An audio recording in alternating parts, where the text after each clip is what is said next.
Dang, it's a good looking RV.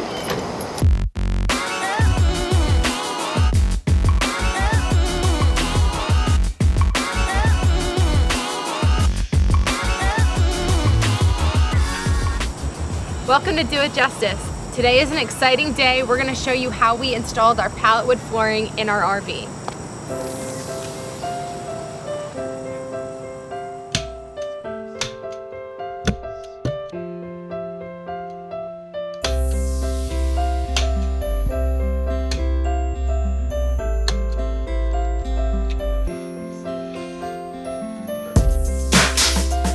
First one is in. Hey, so we are on our 4th row. We've spent quite a while just laying out, thinking about patterns and stuff like that. So basically, you're just gonna do a thin layer of wood glue and then angle your finger like this so that the excess is forced downward instead of on top where it's gonna be showing. After that's smooth, just wipe the excess on the back. And then the last step is going to be, I'm going to put another strip right there. Just like that.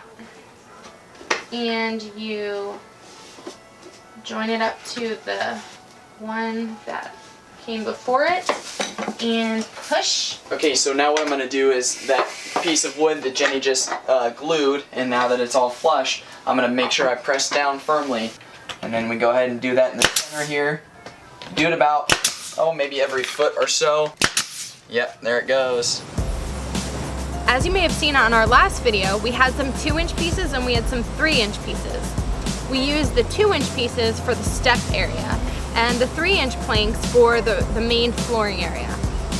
We only had 97 square feet to work with as far as the pallet wood went, and we only needed to cover 92 square feet, and surprisingly enough, when we did that, it all worked out amazingly perfect.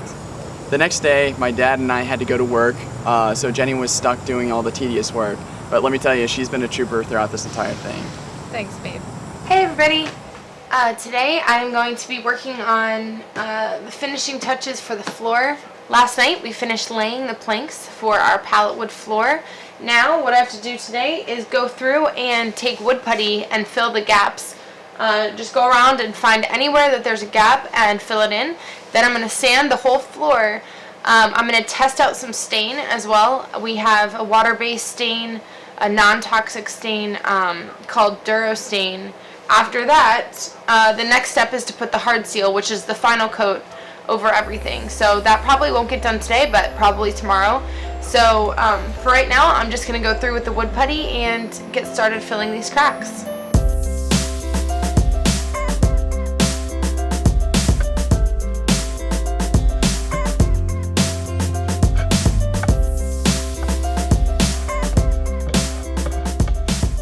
We are getting ready to sand the pallet wood floor.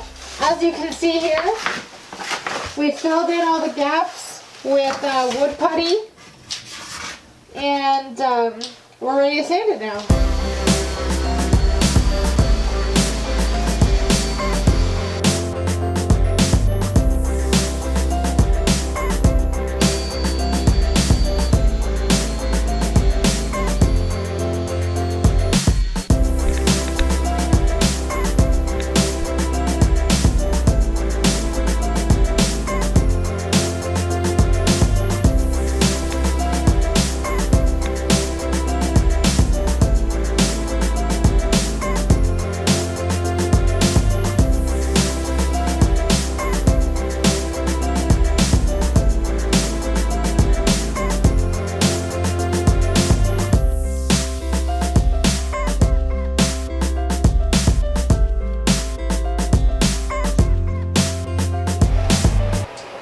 So as you can see, I have been staining.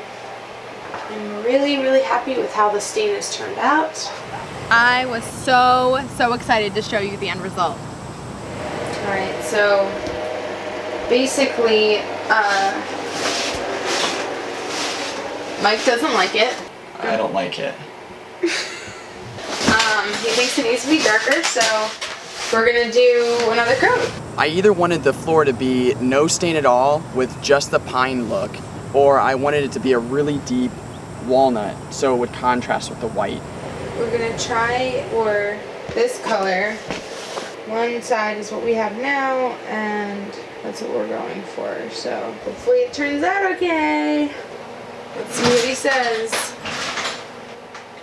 Was I right or was I right? That is good looking. You like it? I love it. He's happy. What do you think? Looks really good.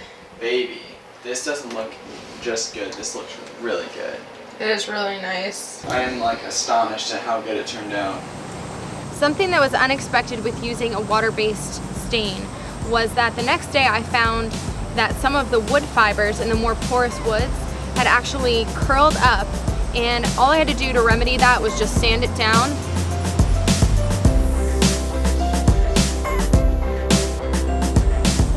Then I applied a clear sealant called Hard Seal, non-toxic, again my favorite.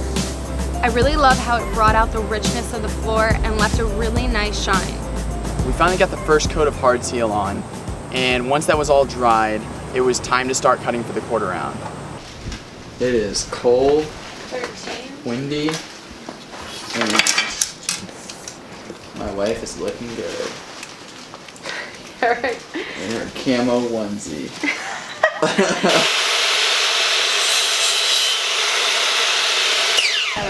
Moment of truth. It's 13, right? I hope so. We got some fun with all that quarter round that we got.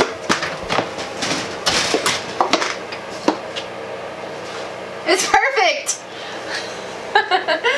That's great. Okay. Yeah. There. So that's how that will look. That looks great, baby.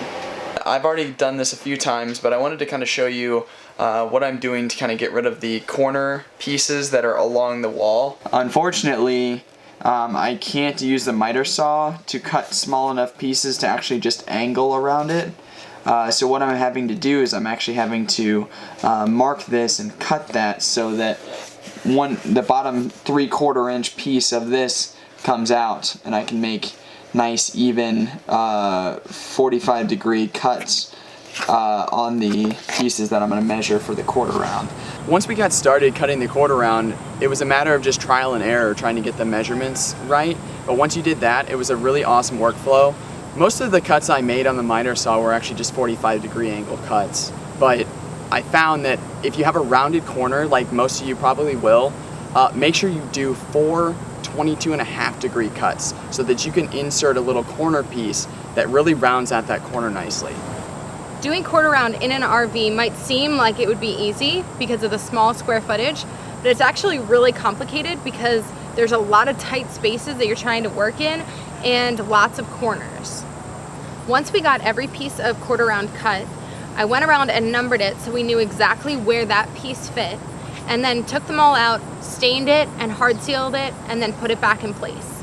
As far as the installation goes, it was really simple. It was the same air gun, the same nails, and all I did was just shoot it in at a 45-degree angle.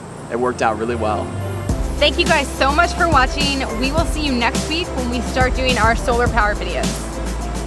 Don't forget to subscribe to stay up to date on all of our future videos. Have a great week, guys.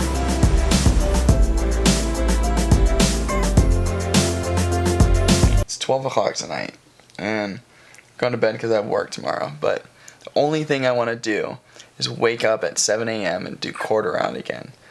It would go so much faster. And we'd have daylight, we don't have to use flashlights.